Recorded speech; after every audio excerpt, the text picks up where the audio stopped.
Look at that emotion.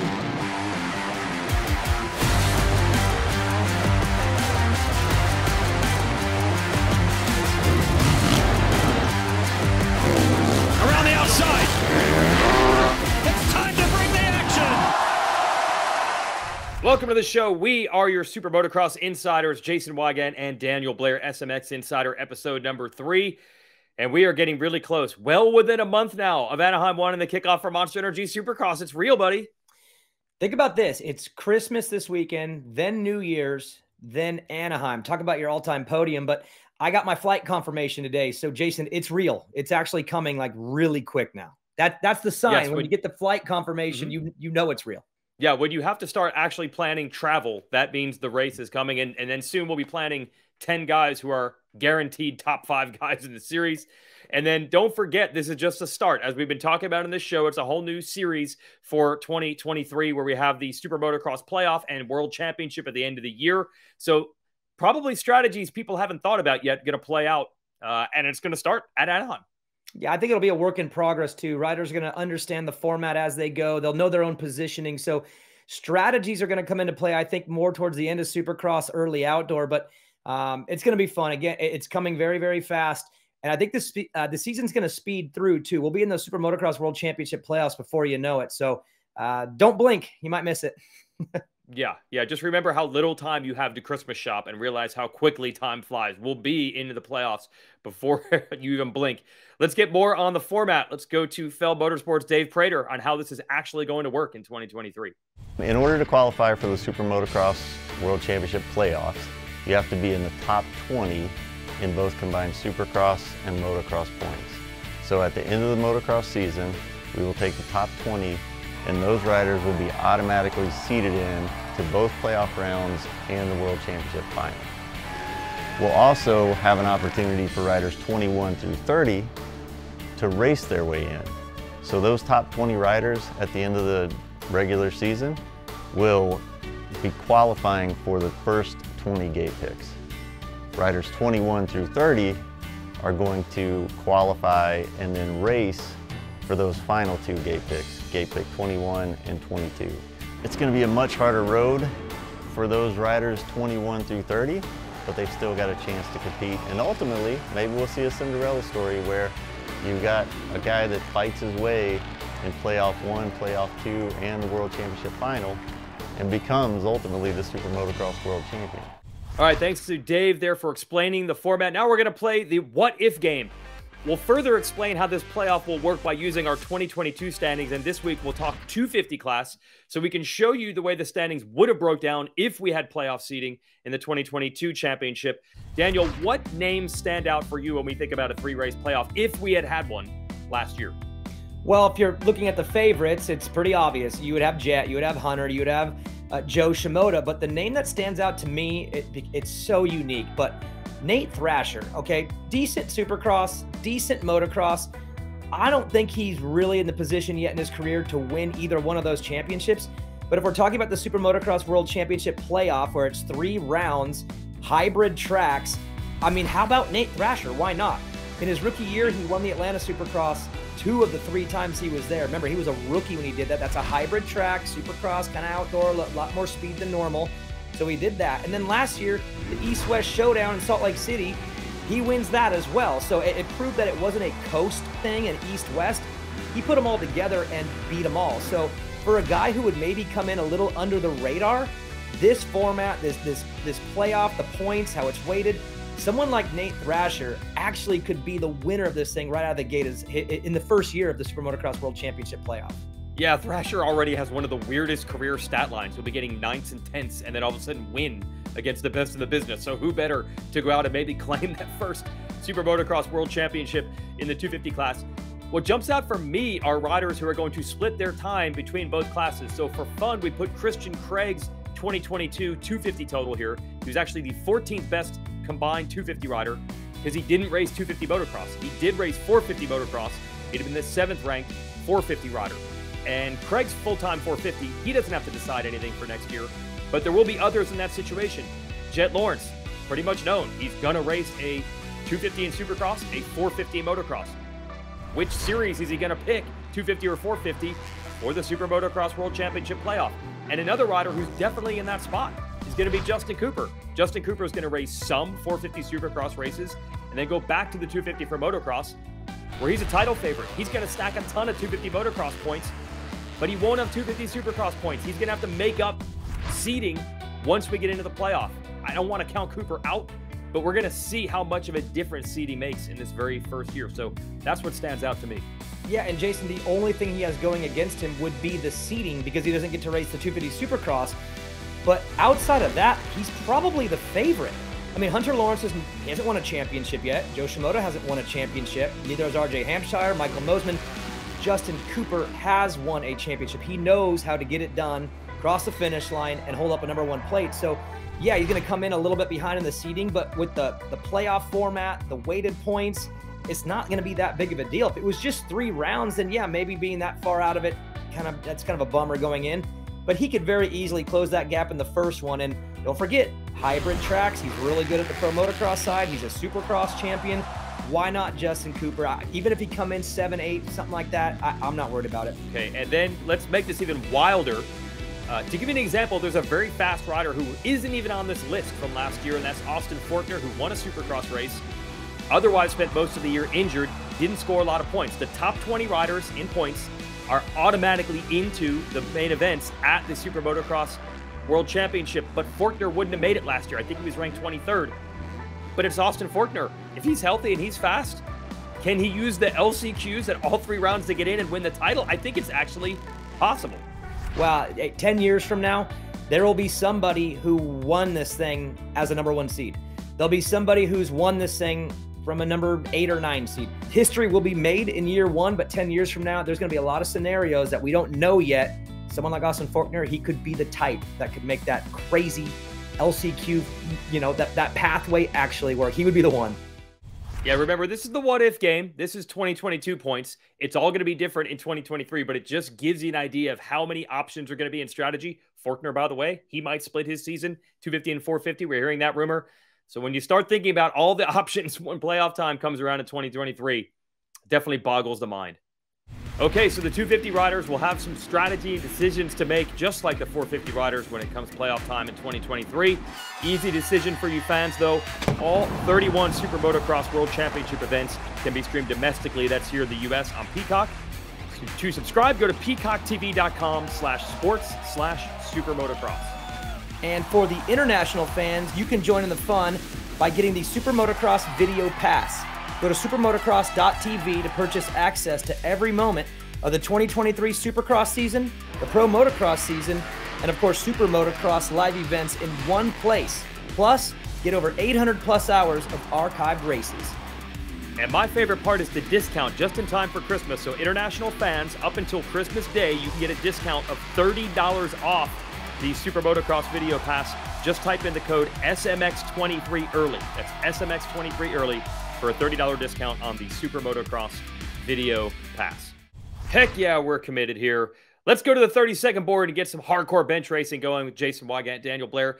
First topic, I will start. December 20th finally announced the television package for Super Motocross World Championship. We'd already announced that all the races will be on Peacock, but Daniel will get a little exposure for the fans that aren't watching that way with some television on USA and NBC. Yeah, and I'm going to focus on the first round. Obviously, it's the one that's coming up first, and I'm fired up for. It'll be live on Peacock, live on USA, but then also re-airing on NBC. So there's a lot of viewing options for the first round. I think that's super important to kick the season off right. So that's the first thing I noticed. And if you look through the 31 rounds, you can get a better idea of the rounds that'll have the options. But for me, it's all about A1 and a lot of options at A1. Yeah, no doubt. And also the press release confirmed that you and I will be part of the broadcasts. So that's good for us. Hopefully the fans like that part too. I hope they do, because it's official now. So yeah, it's in a press release. You can't stop it. 250 class, we're trying to get some answers here. Who's doing what? It comes down to this. Jet Lawrence has already declared he's racing 250 West. A lot of 250 riders and their teams don't declare where they're going. So my question for you, Daniel, look, Jet's an overwhelming favorite. Sorry if you don't believe it. That's the facts. Do you think riders might run and try to go east? It's been done before when you have years where there's a singular favorite. Sometimes it's like that guy, and that guy. They could all win it.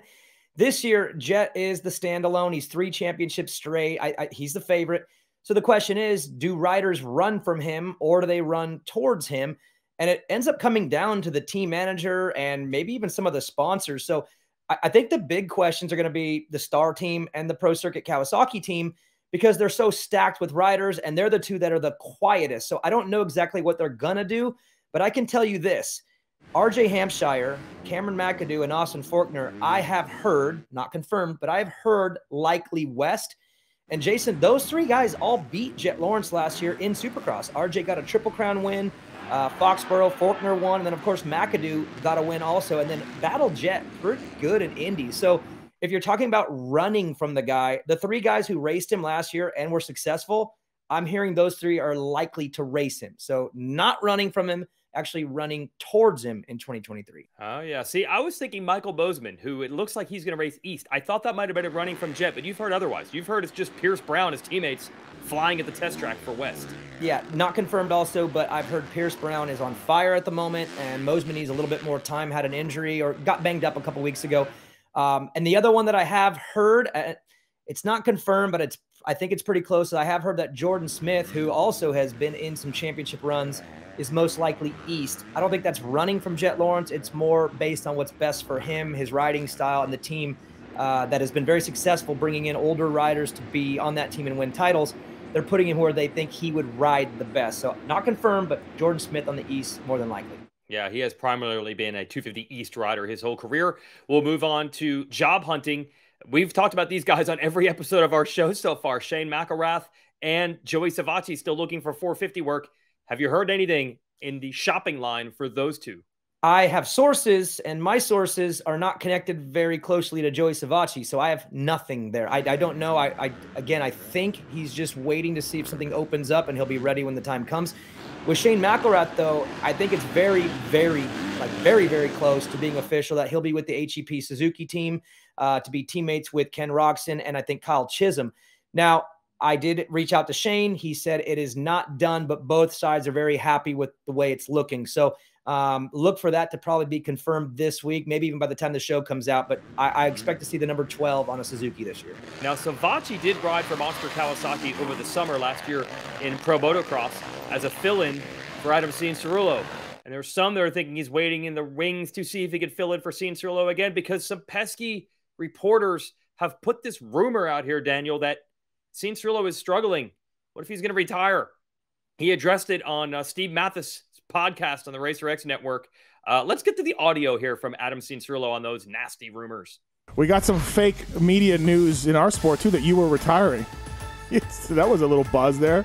I'm sure you heard about it. I'm sure you heard about it. Yeah, I've been here. I heard some things. I'm just like, what? Some things. Yeah, it's that's where we're living, man. That's where we go with our sport now, and we're susceptible to the same things that celebrities are, not on that level, and mainstream sports are, and you know, that kind of stuff. It's reached our level. It didn't for a long time, but we're here now. Yeah, I think I've been, I guess, quieter than I have been in the past in terms of like social media and interviews and stuff like that. And when you're quiet and you're not controlling the narrative yourself, you know, it leaves you kind of open to, you know, whatever the rumor is flying around. And yeah, but no, I'm not retiring. I'm super stoked to be racing. Feel good on the bike, man, and just stoked to be where I'm at right now. And I'm not sure exactly where that came from, but I kind of laughed it off. Where did it come from, Daniel? I think it came from you. I think you said it first. I don't know. It was on our show. It was on our first episode. We bantered back. Look, no one wants to hear Adam Cianciarulo retiring. That is awesome news. We hope he's healthy because we all know he's capable of winning races, and he's a great fan favorite as well. Yeah, I listened to that interview too, and it's good for him to, you know, come out and say, I'm not retiring. I'm going to be racing. I love that. But two things. Number one, Steve Mathis, I think, called himself a celebrity, which I have an issue with that. We could revisit that on another date. But I would say the tone that Adam had in the interview, either he really has gone through a transformation and he's approaching things with just a different mentality and just a more relaxed personality because he's such a fan favorite. He's so engaging, and he came across a little less engaged in that interview. So I don't know if that's just a mentality shift, or if the rumors we're hearing that things aren't perfect are true. So I'm going to take him at his word, and he's good. He's not retiring. That's what I want. But at the same time, until I see it at Anaheim 1, I'm going to keep the option open. I think that's as fair as I can be with it. Real quick, we have some rookies coming in. We want to touch on them. Colt Nichols, Christian Craig. We'll get into the details of that. Also, Justin Cooper is going to race some 450 races. What are you thinking of these three and their road to even get here? And now they're finally here. Well, with Justin Cooper, my question is how many? We know he's going to do select rounds on the 450. How many he's going to do, we're going to find out. What's made him special in his career, fast in qualifying, great starter, consistent. How fast can he be in qualifying against the best 450 riders in the world? We'll find out. How good of a starter is he going to be on a 450 against the best riders in the world? We're going to find out. So I think it's going to be a tall order, but it's good to know that he'll be there. But as of now, it's still select rounds, and we don't know which ones. Yeah, when it comes to Christian Craig, it's all about the whoop speed. He absolutely dominated the 250 field in whoops. Can he still do that in the Husqvarna 450? I've heard there's some videos from the Husqvarna test track showing he absolutely can slay whoops on the Husky 450. That'll be interesting. And Nichols in a tough spot here. It's an audition at the same time as it is his rookie year on a 450. He only has a Supercross contract with Honda at the moment. It's a great one to have to ride for the factory Honda team, but he's got to both perform and learn at the same time. So we'll see how that goes. That's your 30-second board. Those are your hot topics. Now let's get to our big interview. We're going to welcome in, speaking of Colt Nichols, the team manager for Team Honda HRC. We had a chance to catch up with Lars Lindstrom. So welcome to this week's big interview. We have the Team Honda HRC team manager, Lars Lindstrom, going into year 2, and you almost pulled it off. We all know the story. You probably don't need me to remind you, Lars. Thanks for coming on, but so close to that elusive 450 title with Chase Sexton last year. So just give me an idea of the effort and how much Honda cares about finally getting that 450 title they haven't had in a long time. Yeah, I mean, a lot of effort for sure. We got really close last year, but close but no cigar. We're looking for that championship. We're 100% focused on that. We have obviously 2 chances this year to get a 450 title in the Supercross and Motocross, and now with the Supermotocross championship also, I guess. But yeah, I mean, it's been a long time. We are definitely trying not to focus on that part of it. We just want to get it done. We definitely got the equipment to do it. We definitely got the riders to do it. And I think that there's no reason why we shouldn't be able to take, at least 1 or 2 titles this year in the 450 class. So that's 100% is the focus. Lars, you mentioned the equipment and the riders. I'm going to put a couple pieces together here. Colt Nichols, new to the team. Chase Sexton coming off that outdoor championship where I have to believe you guys think he can win the Supercross championship.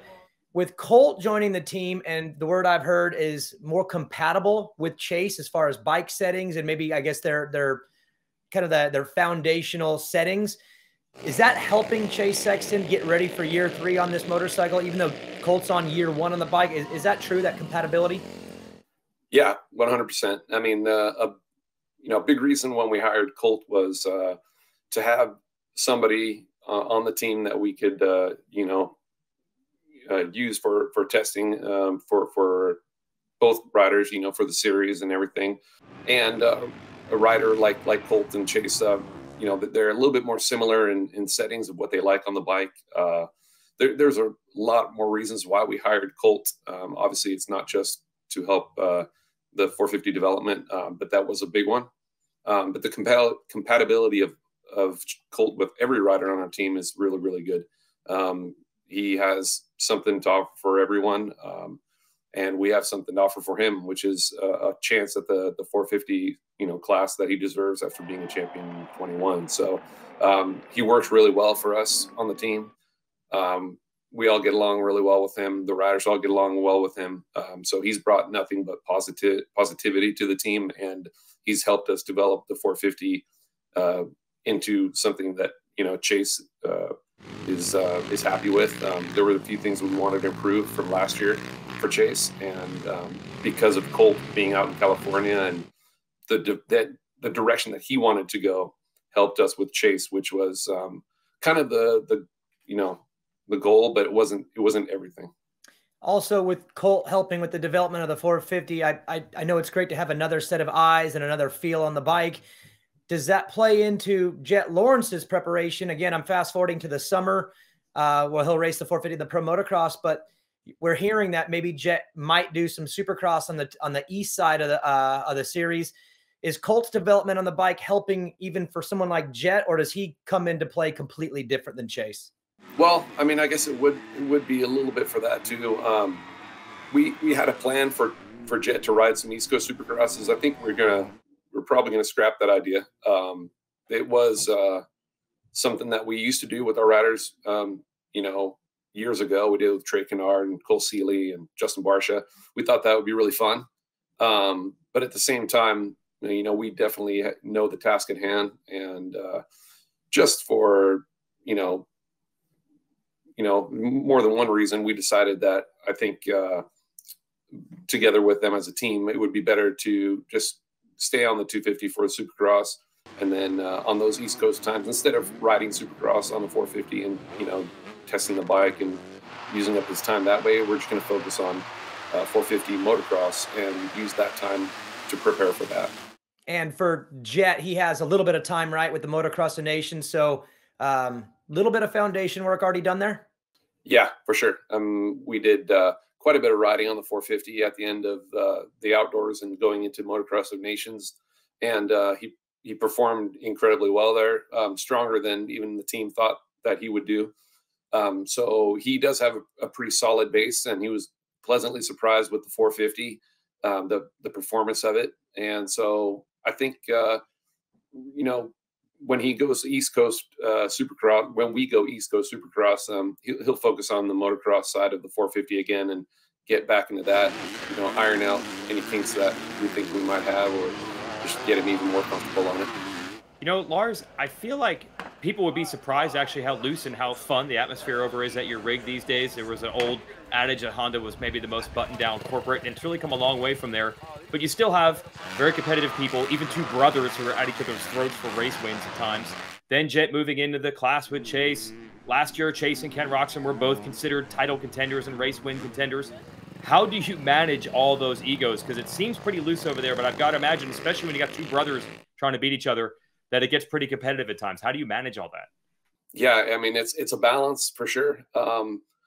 You want the vibe to be, young or I guess just no pressure or low pressure anyways like that. And obviously when you're contending for a championship and every single rider you have, it's pretty tough to do that. But at the same time, I think we have a pretty young team. We have a good atmosphere, which I work on all the time. You don't want to be too lax either. You want to make sure that you're getting everything done. But at the same time, I think we all have fun on the team. I think most of the people can say that I'm pretty easy to get along with. I'm easygoing. I think that we are quite a bit different than we have been in the past. Probably one of the easier teams for anyone like you or Jason to come in, or you and Daniel to come into and talk and things like that. So definitely more approachable. And I think that the riders, they all feel that, they sense that, and it gets them to relax a little bit, and it seems to work right now. So, but yeah, it can be difficult when you're trying to win championships and the riders are all competing against each other. It's not easy. Yeah, understandable for sure. But it's a nice problem to have. That's where you want to be this year, right? Have multiple guys up there? Yeah, for sure. I mean, we having all those guys on the team right now that can win, it's pretty exciting. I mean, all summer too, when we were out there and, the Lawrences were racing against each other, and then, Chase is battling with Eli, it made every race pretty intense, especially towards the end there. And it's a good problem to have, but, you can definitely cause some nail biting. Yeah, no doubt about it. All right, well, we wish you luck at getting back to that position again. Nail biting is a good thing in a racing sense. That was our big interview. Lars, thanks. We'll see you in Anaheim. Good luck this year. Cool, yeah. Excited to see you guys there. Okay, time for our next guest. We're bringing in our stat man, Clinton Fowler, for Fowlers Facts. Now, Clinton, last week we focused on Jet Lawrence and how many wins he has compared to his upcoming competition in the 250 division. But part of that is because a lot of the former 250 race winners are all moving up to the 450s this year. So we're going to talk rookies. We'll stay on the Honda topic with Colt Nichols, who's a new member of the Honda HRC team. What do you see with the data and Colt? Yeah, Colt Nichols is a promising rookie entering this year with Factory Honda. You look at his career stats, he's got 45 starts, 4 wins. But to me, the thing that really sticks out, is his 2021 East Coast Championship. 3 wins that season, 9 podiums, super consistent, week in, week out. That really sticks out as the core entering his rookie year. But the thing that I also have the big question mark for you, Weege, he's been injured 2017, 2018, 2020, 2022. He's missed portions of each of those seasons. Yeah, that's always been the problem with Colt. When he gets hurt, it doesn't end up being a twisted ankle or a tweaked wrist. It ends up being big injuries that cost him a lot of time. And the 17 rounds in 19 weekends Monster Energy Supercross Tour he's about to embark on, no rest for the weary. Most rookies struggle with that. We'll see if Colt can somehow avoid the past history, which is to get a little bit banged up. Yeah, and Jason, his hope obviously is to turn that around. I think back to Christian Craig. He went through a period of his career where it was the same. It seemed like every year there was something, but over the last couple of seasons, he's corrected course. So Clinton, I'll shift to Christian Craig now. He's a rookie as well, but based on the stats, based on the data, he's a lot different than the other two. He does have experience in this class. Yeah, he does have experience. I think the thing, he's not your average rookie. He enters this year with 11 starts in the 450 class and 4 top 5 finishes. So he'll come in having a little bit of experience racing against the top echelon of the class. I think the other thing that is really interesting is to just look at last year's championship, right? Similar to Colt Nichols in 2021, but you look at Craig in 2022, West Coast champion, he won 4 races that year, 9 podiums as well. And really probably could have had a 10th, but at the final round was really just trying to solidify that championship. So I think Craig is probably of the crop of rookies the most promising, knowing that he's got that experience in the 450 class already. I'm gonna temper my predictions for now, Jason, but I'm just warning you all. On race day live at Anaheim, if he is top 3 in qualifying times, I may pick him for Anaheim 1. I'm predicting that there might be a Christian Craig Insider. winner at Anaheim 1. Have you heard or seen flying at the test track from Craig? Have you heard or seen it? This eyeball. We both saw it. He's good. He's all ready. right. That's what we expect from Craig. That's good. And our final rookie is Justin Cooper. A kind of a different situation. We don't want the theme to always be that rookies get banged up. Justin Cooper, one of the all-time consistent riders in the sport, Clinton, and you have the data to support that. Yeah, Justin Cooper's got a really interesting stat line. 88 career races in total, 58 in Supercross, 4 wins in Supercross, 16 podiums in Supercross. But if you look at total career stats, in those 88 races, he's got 47 podiums. Ponder that for a moment. Over half of the races he's in, he's had 47 podiums. So he's not necessarily getting all the wins, but he's always up front. And so I think when he transitions here into the 450 class on that Star Racing Yamaha, I think the interesting thing is going to be is, can he get those starts, and can he start up front with those guys and maybe run in the lead pack?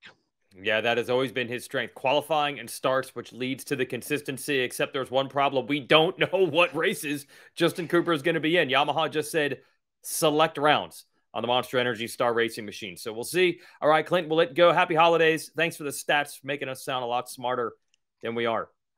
Thanks, guys. All right, folks, that's our show for this week. Anything else important besides Anaheim coming up, Daniel? Just Christmas and New Year's, not a big deal. Not to A1.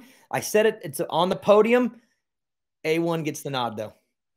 Yeah, a lot of presents coming your way January 7th. He's Daniel. I'm Jason. We're your SMX Insiders. We're going to keep doing the show even through the holidays, so we'll see you next week.